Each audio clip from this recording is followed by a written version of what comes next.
Volver a vivir, capítulo 14, de Bárbara Cartland.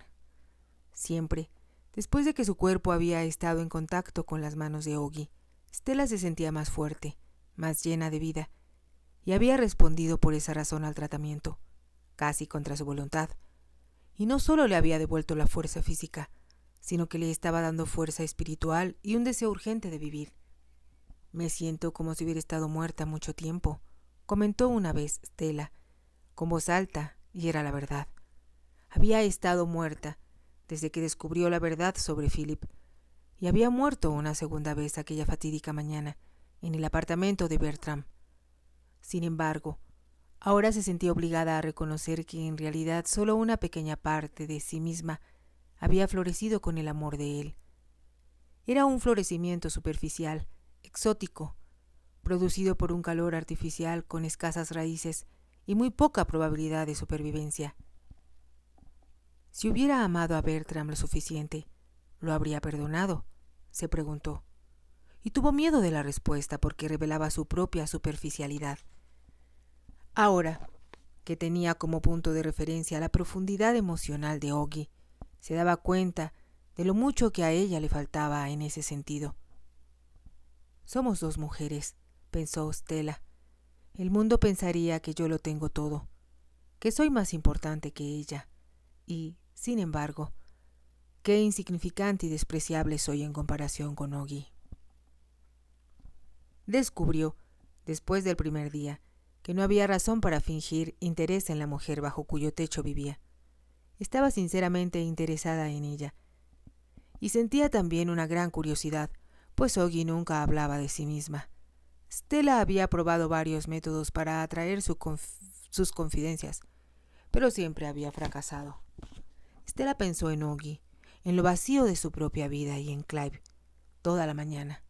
Sus pensamientos, de manera curiosa, se concentraron en Clive después del almuerzo.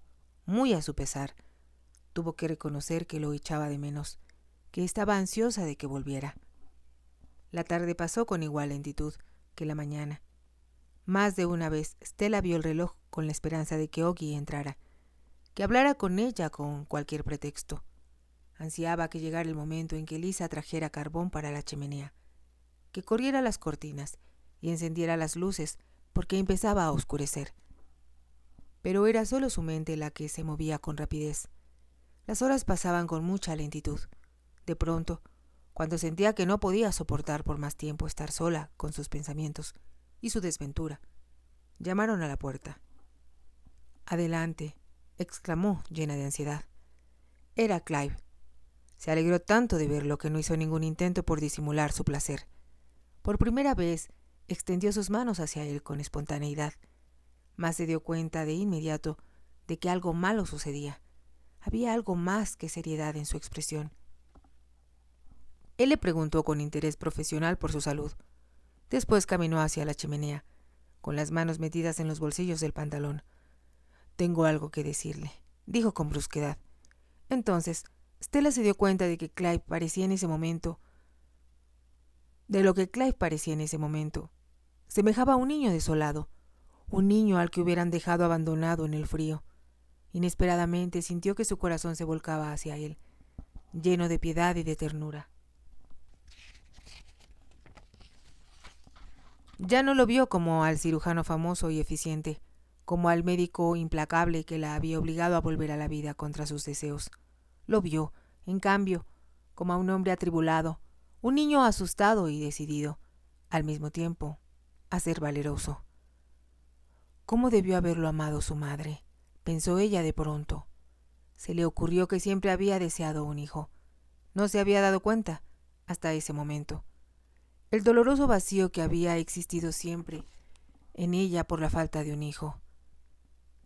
Si tuviera yo un hijo, pensó, mi vida no sería tan vacía. Por un momento vio al hijo que pudo haber tenido, que todavía podía tener. Un niño con la barbilla levantada en gesto desafiante, las manos metidas en los bolsillos del pantalón.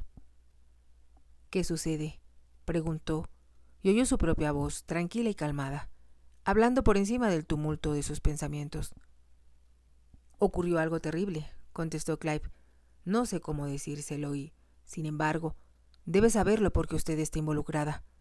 No sabe cuánto lamento que su nombre esté mezclado en este desagradable asunto. Lo único que puedo decirle es que estoy arrepentido, desde el fondo de mi corazón, de haberla enviado al Parque Trenton». «¿El Parque Trenton?», preguntó Stella. «Está indicando que algo ha sucedido allí, que la señora Hayton está provocando problemas».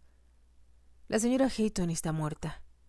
Clive lo dijo con severidad, como si por un instante estuviera sentado en el trono de la justicia, y procedió a relatarle lo acontecido, esto es, lo que a ella podía interesarle y afectarle. Él y Alice habían estado hablando durante largas horas la noche anterior, tratando de decidir si debían decir o no la verdad sobre la muerte de Vernon Wrighton. Por fin llegaron a una determinación: no decir nada. Hetty estaba muerta. Había muerto para enmendar el pecado que había cometido. Solo Alice sabía la verdad, y si se divulgaba que se había cometido un crimen sensacional, Alice saldría perjudicada, y no la mujer que había escapado, suicidándose. ¿Qué objeto tenía sacar eso a la luz pública?, opinó Clive, y Alice se mostró aliviada por no tener que hacer nada respecto a lo que sabía. Estaba muy nerviosa, y Clive le aconsejó que siguiera tranquila en el Parque Trenton, ocupándose de todos los detalles de la casa y del hospital. Él sabía que esas tareas la tendrían ocupada y distraída. Esperaba que Hetty hubiera sido lo suficientemente razonable, dejándole algo a Alice en su testamento. Y si no lo había hecho, tenía la intención de ver a sus abogados para convencerlos de que Alice merecía una buena compensación, no solo por los muchos años de servicio a la señora Hayton, sino por la posición precaria en la que su carta la había dejado. La carta de Hetty haría muy difícil para Alice conseguir empleo. Había todavía la esperanza de que la carta no fuera publicada por los diarios, pero como la audiencia de investigación del suicidio sería pública, esa esperanza era muy remota. Sin duda, alguno de los sirvientes había declarado, porque los diarios de esa tarde hacían referencias a una carta que se había encontrado junto a la suicida. Era solo cuestión de tiempo, pensó Clive, para que toda la historia fuera revelada al público. Entregó a Stella una copia de la carta. Mientras esperaba, observando su expresión mientras leía, pensó que estaba mucho mejor desde que estaba viviendo con Oggy. Ya casi no quedaban rastros de la mujer que había tratado de morir antes y después de que él la operara, y también parecía haber quedado atrás la mujer a la que una vez se encontrara en la escalera de una famosa casa de Londres. Qué bien recordaba a esa mujer. Lo que descubrió en el piso superior lo había asqueado y enfurecido, y cuando bajaba, se encontró frente a frente con la esposa de Sir Philip Martin.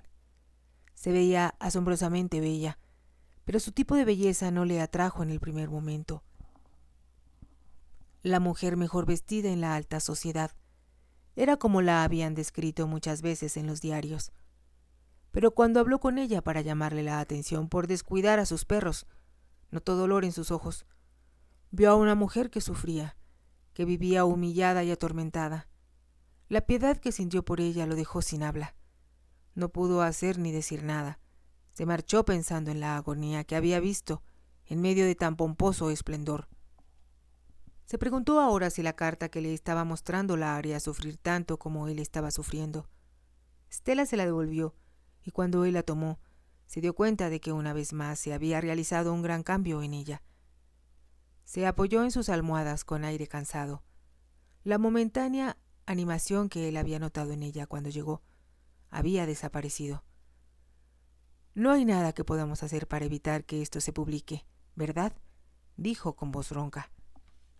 «Mis abogados están estudiando el caso», contestó Clive. «También me he comunicado con el concilio médico. Si usted lo desea y cree que puedan ayudar en algo, podría ver también a sus abogados». «Me imagino que no pueden hacer nada. La ley tiene que seguir su curso. No tiene ninguna otra sugerencia que hacer». Había una gran frialdad en su voz, y a él le dolió profundamente.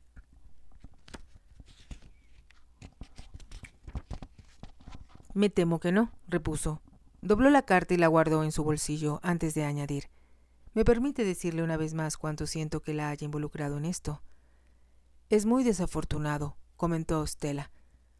Por el tono de voz, Clive comprendió que no deseaba continuar hablando con él. Caminó hacia la puerta y al llegar a ella se volvió. «La mantendré informada sobre lo que suceda», dijo. «Gracias». El tono de ella era tan distante como si hablara con un sirviente. Clive cerró la puerta con suavidad al salir. Stella se quedó inmóvil. Después de un buen rato se abrió la puerta y entró Oggy. Corrió las cortinas y encendió la luz. «¿Está lista para su té?», preguntó. Stella comprendió, por su tono de voz, que estaba alterada, mucho más que esa mañana. «Sí, por favor», contestó. «¿Y me puede traer los diarios de la tarde?» «¿Para qué?»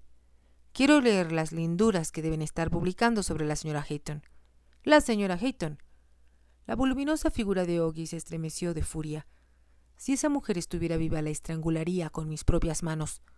Que se haya atrevido a tratar de arruinar a un hombre cuya vida ha sido de servicio continuo a los demás». Stella sonrió con escepticismo. «Pobre Oggy», exclamó. «¿En verdad cree que hay hombres buenos?» «Si lo cree, peca de ingenua. Todos los hombres son iguales. Todos caen en cuanto los llama una mujer». Stella habló con amargura y su voz se tornó muy aguda. De pronto, descubrió horrorizada que estaba llorando, que las lágrimas brotaban incontrolables de sus ojos. Lisa trajo el desayuno de Stella y lo dejó junto a la cama. Después volvió con los diarios de la mañana y los colocó también a su lado, como de costumbre. Stella tomó el Daily Express y empezó a hojearlo. Lo primero que vio fue una fotografía de Hitty en traje de gala, en la primera página donde aparecía el siguiente encabezado: «Dramáticas revelaciones en la investigación del suicidio de la famosa dama de sociedad». Stella continuó leyendo. La carta a Clive en la cual había sido mencionada ella salía publicada completa y se daba gran prominencia a los cáusticos comentarios del funcionario que había tenido a su cargo la audiencia pública. Al igual que durante los últimos años de su vida, Hitty logró con su muerte toda la notoriedad que siempre había deseado. Stella leyó todo, a pesar de que se enfrió el desayuno mientras lo hacía. Uno de los diarios publicaba una fotografía de Clive y un corto párrafo que lo describía como un famoso cirujano, y que incluía los nombres de gente notable a la que había atendido. Vio su propio nombre entre ellos. Miró la fotografía. La cámara había captado la línea clara de la mandíbula de Clive, lo ancho de sus hombros, su apostura. No parecía un doctor, sino un hombre guapo que podía fácilmente cautivar el corazón de una mujer. «Todos los hombres son iguales», se oyó decir. Le pareció de nuevo ver la expresión iracunda de Oggy y sentir una vez más las lágrimas candentes que brotaban de sus ojos. «¿Por qué lloré?», se preguntó ahora, y comprendió que la respuesta, si era sincera, era que había llorado porque otro de sus ídolos se había venido abajo.